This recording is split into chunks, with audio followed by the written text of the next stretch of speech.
Hello दोस्तों, अगर आप बीपीएससी टीआरई 3 की तैयारी कर रहे हैं तो ये वीडियो आपके लिए होने वाला है। तो आपसे निवेदन है हमारे चैनल को सब्सक्राइब कर लीजिएगा, वीडियो को लाइक कर दीजिएगा। हमारे चैनल के माध्यम से सबसे सटीक और सही जानकारी आपको सबसे पहले दी जाती है। तो चलिए इस वीडियो की शुरुआत करते हैं। सबसे पहले आपको हम बता दें कि बीपीएससी टीआरई 3 की जो मिडल और प्राइमरी की परीक्षा है वो सफलतापूर्वक तो संपन्न नहीं हो पाई, क्योंकि जिस तरीके से आप लोग जानते होंगे कि परीक्षा तो हो गई है, लेकिन परीक्षा होने के साथ-साथ में कई सारे विवाद भी हो चुके हैं। जैसा कि आप लोग जानते होंगे कि परीक्षा आउट हुई है, ये 100% सही है। ईओयू ने वहाँ पर ये चीज़ें कन्फर्म कर दी हैं कि परीक्षा आउट हुई है और उसको रद्द होना चाहिए। रद्द नहीं हुआ तो बाकी की चीज़ें हम आपको बताते हैं। जिस तरीके से बीपीएससी इस समय ये मानने को तैयार नहीं है, क्योंकि देखिए बीपीएससी को चाहिए ऐसा सबूत। सबूत चाहिए कि उसको जो जिसने नकल किया है वो आगे आकर बैठ करके बताएगा कि नकल हुआ है, तो कहीं जाकर बीपीएससी रद्द करने वाला है। मतलब बीपीएससी को जो इतनी चीज़ें मिली हैं उससे वो पूरी तरीके से संतुष्ट नहीं है। अब संतुष्ट नहीं है मतलब उसने सीधा-सीधा बातें कह दी है। लेकिन जैसा कि बीपीएससी के पास फिलहाल जितने सबूत मिले हैं उस पे वो मानने को तैयार नहीं है। ईओयू ने और फिर से दूसरे सबूत देने की तो बात की है, लेकिन इसमें बहुत ज़्यादा देर हो जा रही है। बीपीएससी फिर भी मानने को कुछ भी तैयार नहीं है और वह परीक्षा रद्द करने का बिल्कुल मूड नहीं है। तो इसमें अब हम लोग क्या कर सकते हैं? कई सारे बातें उठ के आ रही है। अगर देखिए, अगर पेपर रद्द नहीं हुआ तो आप लोग को खुद अच्छे से पता होगा कि इस तरीके से कट ऑफ जाने वाला है।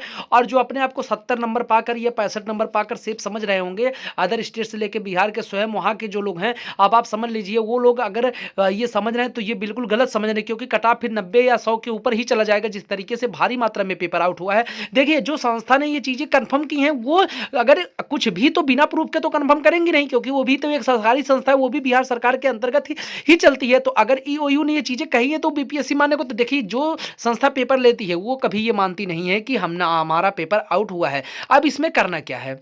अब देखिए, इसमें पेपर रद्द होने के कई सारे कारण हैं। कारण इसलिए हैं क्योंकि सबको ये पता, बीपीएससी को स्वयं ये पता है कि परीक्षा रद्द हुई, लेकिन वो मानेगी नहीं। जैसा आप लोग जानते हो कि उत्तर प्रदेश में अभी हाल ही में 2 परीक्षाएं आयोजित की गई थी। यूपी पीसीएस के द्वारा आरओ एआरओ और यूपी पुलिस की परीक्षा आयोजित की गई थी। आरओ एआरओ जो जैसे बीपीएससी होता है लोक सेवा आयोग की परीक्षा, वहीं पर आरओ एआरओ होता है यूपी उत्तर प्रदेश लोक सेवा आयोग की परीक्षा। तो ये दोनों परीक्षाएं फिलहाल की स्थिति में रद्द कर दी गई हैं, जिसकी संख्या बिहार में जो जितने बच्चे फॉर्म कर रहे थे उनसे लगभग यूपी में 10 गुना, यूपी में तो जो यूपी पुलिस का फॉर्म पड़ा था उसमें लगभग 10 गुना थी, और वहीं पर बिहार का जो है वो लगभग 5-6 लाख बच्चों ने फॉर्म भरा है। वहां पर 48 लाख बच्चों का परीक्षा कराया गया था और जो पेपर रद्द कर दिया गया था, लेकिन पेपर नहीं रद्द हुआ था। पहले जो है तो वहां आयोग ने ये चीजें पूरी तरीके से मना कर दी थी। हालांकि बाद में वहां के सीएम ने अनाउंस भी कर दिया पेपर रद्द, लेकिन पेपर रद्द अनाउंस ऐसे नहीं हुआ था। वहां के तकरीबन 3 लाख से अधिक बच्चे वहां लखनऊ में पहुंचे थे, जो कि वहां उत्तर प्रदेश की राजधानी है।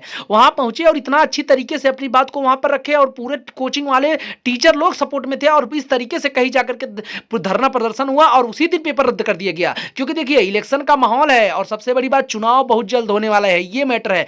तो अगर अब बीपीएससी परीक्षा रद्द नहीं करती है तो उससे परीक्षा रद्द करवाना पड़ेगा, क्योंकि जिस तरीके से अगर ईओयू की बातें झूठी हैं तो ईओयू कहां से ऐसी चीजें ला के दी? देखिए, परीक्षा तो आउट हुआ है, जिसके संबंध में बच्चे पेपर रद्द होने की बातें लगातार करते चले आ रहे हैं। अब उसके मैटर में अब देखिए 21 तारीख को जो धरना होने वाला है उससे ये चीजें कंफर्म हो जाएंगी कि क्या होने वाला है, और धरना में आप लोग को आना भी पड़ेगा। देखिए, अगर आप ऐसे दूसरे के भरोसे रह जाएगा, अरे वो लोग तो चलेंगे, वो चलेंगे तो क्या होगा, आप आएंगे तभी कुछ हो पाएगा। तो अगर जो पटना में है वो पटना के लोग तो 100% आइए। दूसरी बात देखिए, परीक्षा रद्द हो इसलिए हो सकती है क्योंकि बीपीएस कोई भी आयोग ये मानेगा कभी नहीं कि उसके द्वारा कराई गई कोई चीज गलत है। आप अगर घर पे कोई काम करते हैं और बिगड़ जाता है तो आप क्या उस चीज को मान लेंगे? बिल्कुल नहीं मानते हैं। तो उसी तरीके से बीपीएससी भी है। आप देखिए, बीपीएससी के पास एक बेइज्जती वाली बात भी है, क्योंकि अभी तेजस्वी यादव की जब सरकार थी मिली जुली, तो वहां पर कोई भी पेपर नहीं रद्द हुआ। अतुल प्रसाद जी जब थे बीपीएससी के चेयरमैन, तो वहां भी कोई पेपर लीक नहीं हुआ और ना ही कोई पेपर रद्द करना पड़ा। तो जिस तरीके से बीपीएससी पर भी दबाव है कि पेपर रद्द कैसे हुआ, मान लीजिए दबाव है, चलिए ठीक है, नई परीक्षा आप फटाफट करा दीजिए बिना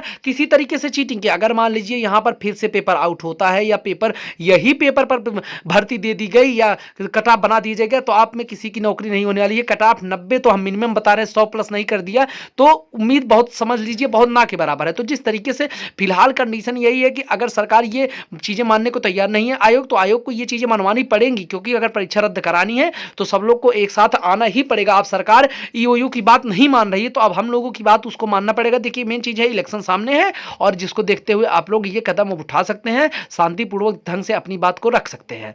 तो आपसे निवेदन है हमारे चैनल को सब्सक्राइब कर लीजिए। आगे की जो भी जानकारी आएगी तो हमारे चैनल के माध्यम से दे दीजिएगा गाइस। Thank you.